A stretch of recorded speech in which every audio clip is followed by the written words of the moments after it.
Hi, everyone. Welcome to another video. My name is Scappatura. I'm here with Dr. Sharif Ibrahim, and today we're going to be talking about testosterone.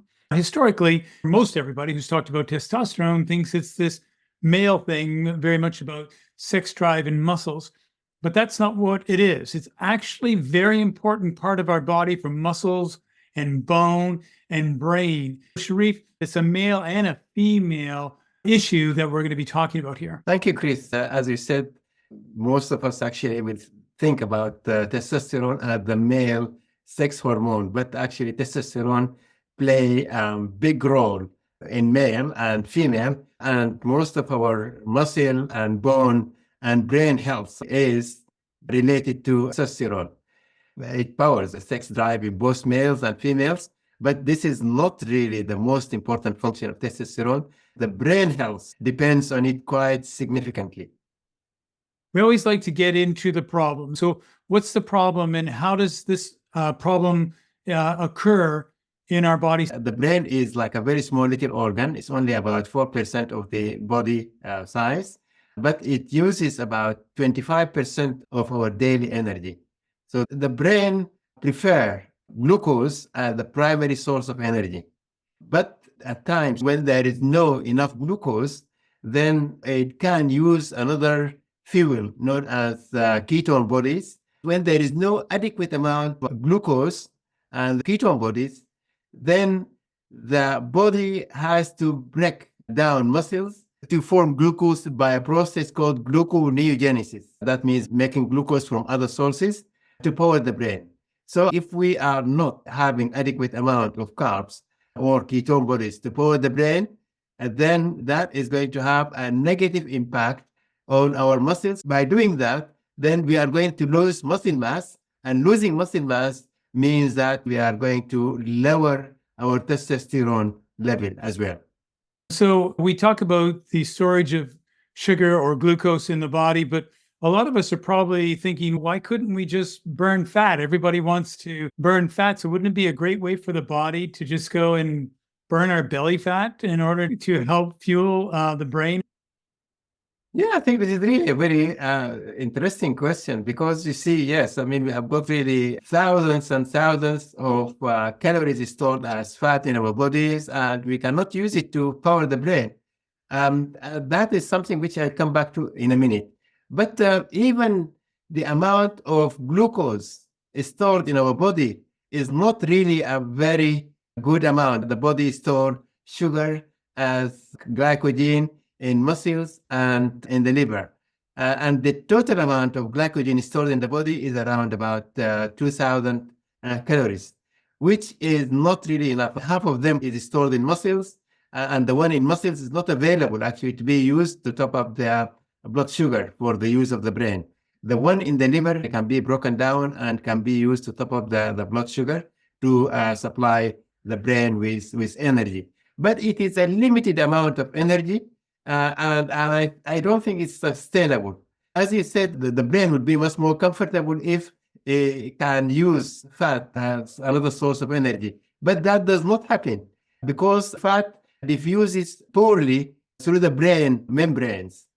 And the only way of using fat is to take fat from the storage in adipose tissue and take them to the liver to be converted into ketone bodies. And then the ketone bodies will be distributed to the brain.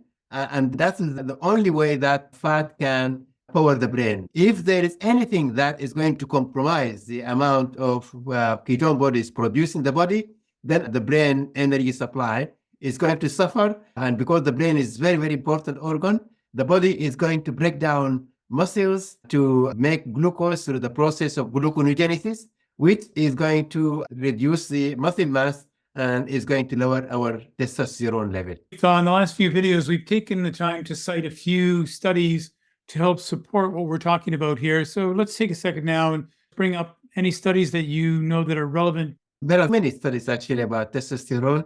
The most important thing which has been documented is that when the testosterone level goes too low, then it's going to slow down the metabolism and it's going to increase the deposition of fat in our bodies, and that is going to cause weight gain, obesity, and overweight. Since we are talking about this weight gain, There is one study documented exactly an increase of 1 point in BMI causes decline of testosterone by 2 points. There is another study which classified people into two groups.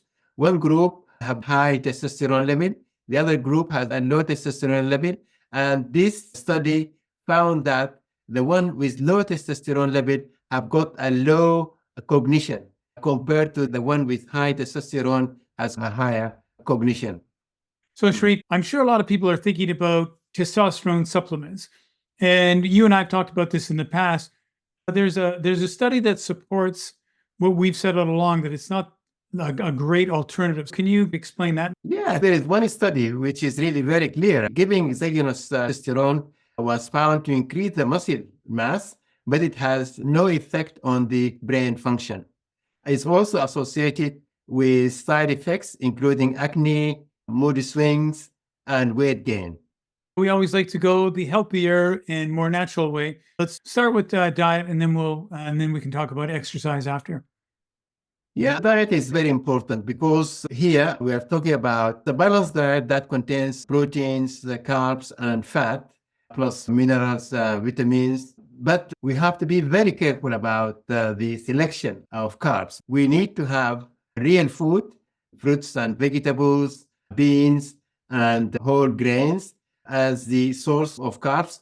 Why? Because this has got, say, fiber, has got vitamins on them, and that is going to keep the insulin level at bay, because a higher insulin level is going to stop the breakdown of fat into ketone bodies. Regarding the exercise, we are talking about muscle building, because you see many people actually they think about cardio exercise, and cardio exercise is really very good to strengthen the heart and the lungs, give us the cardiopulmonary fitness. But they are not really helpful when we are talking about testosterone, because you need muscle building exercise. To give you an example, marathon runners who exercise more than anybody else, most of them, they haven't got enough muscle mass on them, because most of the time they break down their muscles to make glucose through the process of gluconeogenesis. So this is why it is important in terms of harnessing the testosterone level, is to have muscle building exercises, lifting heavy weight, and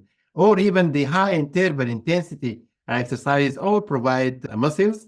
And this is really very important, because you see, when your muscle mass starts going up, then your testosterone level will start going up as well. So, Sharif, any extra little tips that you can give before we close off this video? Yes, we have very good supplements that can boost the testosterone level, magnesium, vitamin D. Then we have got the herbs like maca, ashwagandha, and tonkat ali.